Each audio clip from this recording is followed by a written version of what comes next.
آپ نوٹ کیجئے، number 1 ethnic cleansing of Palestinians in Israel. Number 2 demolition of the Asca-mosque and the Qubbat al-Sakhra.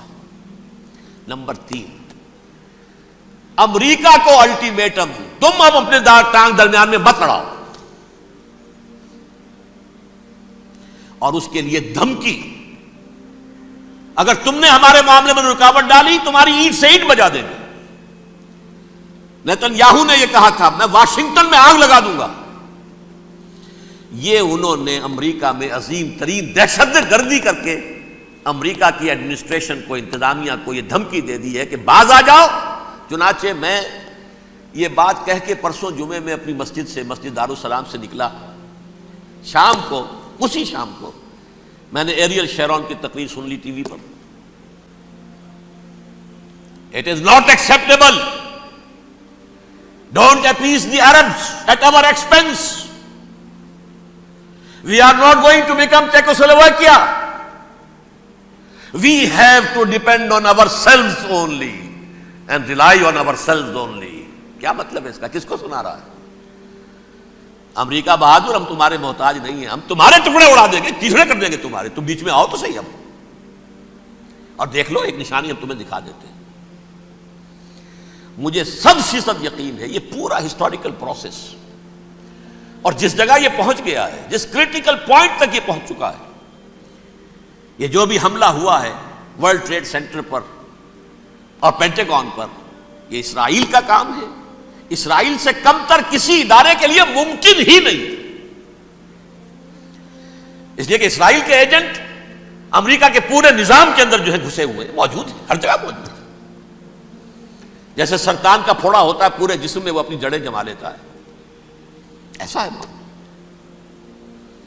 پوری administration, پوری economy, تمام ذرائع ابلاغ، پرنٹڈ میٹر ہو یا یہ کہ الیکٹرانک میڈیا، سب ان کے قبضے میں.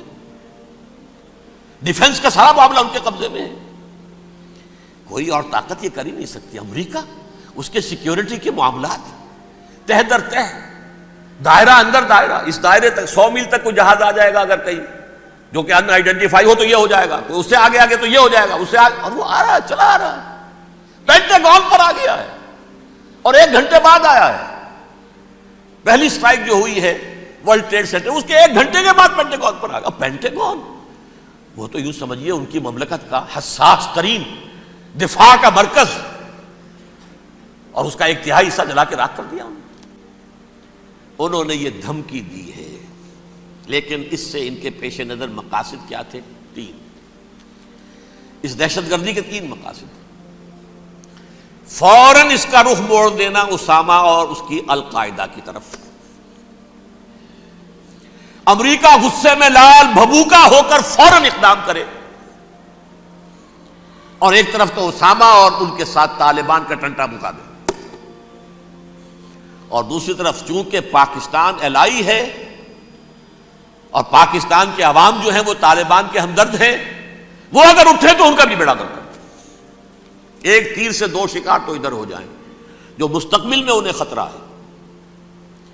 1967 کی جنگ کے بعد جبکہ انہوں نے فتح کا جشن منایا تھا یہودیوں نے، تو انہوں نے پیرس میں جو ایک جشن منایا ہے، وہاں بن گوریون کی تقریر یہ تھی، ہمیں کسی عرب ملک سے کوئی خطرہ نہیں، کوئی اندیشہ نہیں، ہمیں اندیشہ اگر ہے تو صرف پاکستان سے. یہ ہے وہ بات جو میں نے کہی تھی. نکتہ کیا ہے؟ یہ سائملٹینیسلی کیوں وجود میں آئے ہیں یہ 2 ملک؟ مشیت ایسڈی میں پاکستان کا رول یہ ہے. حدیث میں آتا ہے ما انزل اللہ من دائن الا انزل لہ دوان، اللہ نے کوئی بیماری ایسی نہیں اتاری جس کا کہ توڑ اور دوا پیدا نہ کی. اسرائیل کا توڑ پہلے پیدا کیا. جیسے بچے کی ولادت بعد میں ہوتی ہے، ماں کی چھاتیوں میں دودھ پہلے پیدا ہو جاتا ہے. یہ اللہ کی فطرت ہے، اللہ کا طریقہ ہے. خطرہ انہیں ہے تو ہم سے ہے، اگر کوئی خطر مجھ کو تو اس امت سے ہے. اس کی خاکستر میں ہے اب تک شرار آرزو. یہاں کے عوام، حکومت تو ٹھیک ہے ہماری جیب میں آ گئی، عوام کے اندر ہے، یہ بھڑک سکتی ہے چنگاری. یہی وجہ ہے بار بار ان کا کہ ہم زیادہ دباؤ نہیں ڈالنا چاہتے پاکستان پر. ہمارا بہت بڑا الہی ہے, ہم بہت پیسے بھی دے دیں گے, یہ بھی کر دیں گے, وہ بھی کر دیں گے, لیکن ہم زیادہ دباؤ نہیں ڈالنا چاہتے, ڈی اسٹیبلائز نہ ہو جائے, یہاں کے عوام کہیں کھڑے نہ ہو جائے. لہذا حملہ یہاں سے نہیں, وہ ازبکستان سے کرانے کی باتیں ہو رہی ہیں.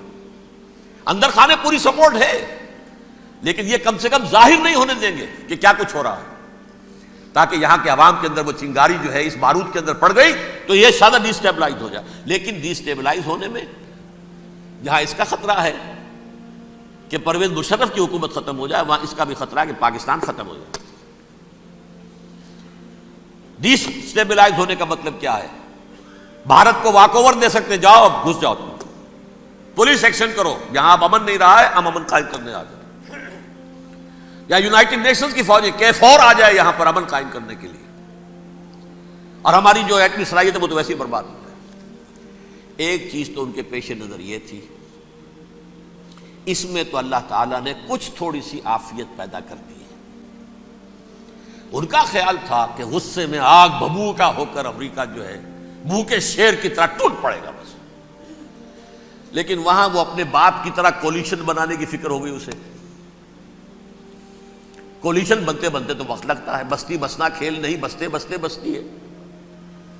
دل کا اجڑنا سہل صحیح, بسنا سہل نہیں ظالم, بستی بسنا کھیل نہیں, بستے بستے بستی. کولیشن بناتے بناتے نیٹو بھی پھدکنے لگا تھا کہ ہمارے پاس انہوں نے کچھ ثبوت دیا ہی نہیں ابھی تک. کوئی کسی نے کچھ اور کہا, سعودی عرب نے بھی کہہ دیا ہمارے اڈوں سے آپ جہاز اڑا کر حملہ نہیں کریں گے وغیرہ وغیرہ. اس چکر میں ایک تو وقت نکل گیا, اور دوسرے فوراً ہی ان پر آیا ہو گیا یہ تو ہمارے ساتھ کیا ہی اسرائیل نے ہے.